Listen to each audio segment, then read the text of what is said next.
So I'm doing my speech on social media and how it negatively affects friendships. These are my parents. They will be my audience today. Okay. So there are several positive aspects of social media. People are able to stay in contact with friends who have moved far away or are traveling long distance. It can also be used to portray ourselves as positive and influential people to our peers. During this pandemic especially, social media has definitely proved its worth.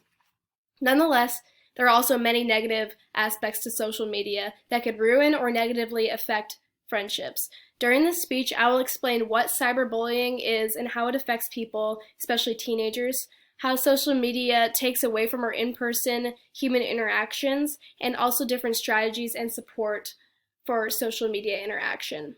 So my first point is what cyberbullying and public shaming essentially is. Cyberbullying is when someone uses the internet or technology to harass, threaten, embarrass, or target another person, according to Sherry Gordon, author of an article about cyberbullying published on Verywell Family.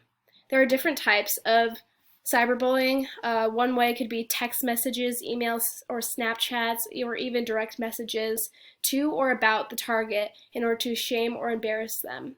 Another type is spreading rumors or posting embarrassing content about the target on Facebook, Instagram, Twitter, or other social networks.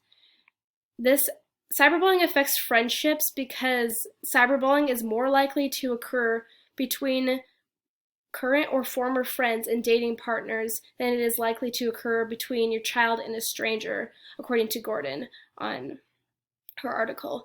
So it's much easier to say things over text rather than in person, and friends may use social media to gossip and talk behind other friends' backs. So that's how cyberbullying could affect friendships. Social media can also drain social energy. Social media advertises itself as increasing our connections to each other, but several studies show that people who spend more time on social media are actually more lonely, not less. And that's according to Jean Twenge, author of many articles about the negative effects of social media. So more and more teenagers hang out less with their friends and then they just talk to them over social media rather than in person because they're so glued to their phones trying to keep up with trends and social network updates and even group messages they don't want to miss out on. Many teenagers would now rather interact with their friends online than in person because otherwise they're going to feel left out or that they're missing something. Some people, according to Healthline, would rather watch their friends interacting with their family on, say, Snapchat, a Snapchat story, rather than interacting with their own family in person. The amount of time we spend on our phones could instead be spent with our family or friends. Healthline also states that being on your smartphone can drain the energy that could have been spent engaging in real-life interactions with your friends or family. Social media is never the prescription for staving off boredom, anxiety, or loneliness. Some examples of staying away from your phone and taking a break is to go on a hike, camping trip, participate in school events, or going on a vacation, which brings me to my final point, which is strategies and support for social media interaction. Friends often are able to support and comfort their friends over social media because they're more comfortable reaching out that way. Almost 9 in 10, which is 88% respondents aged 8 to 17, said that in the last year they have sent a kind message online to a friend who was feeling upset, which is according to the UK Safer Internet Centre. Over the last few years, this percentage of positive reinforcement via the social media has grown significantly. The UK Safer Internet Centre also includes that whilst young people are clearly supporting each other when they have negative experiences online, they also want adults in their life to support and help them navigate the digital world.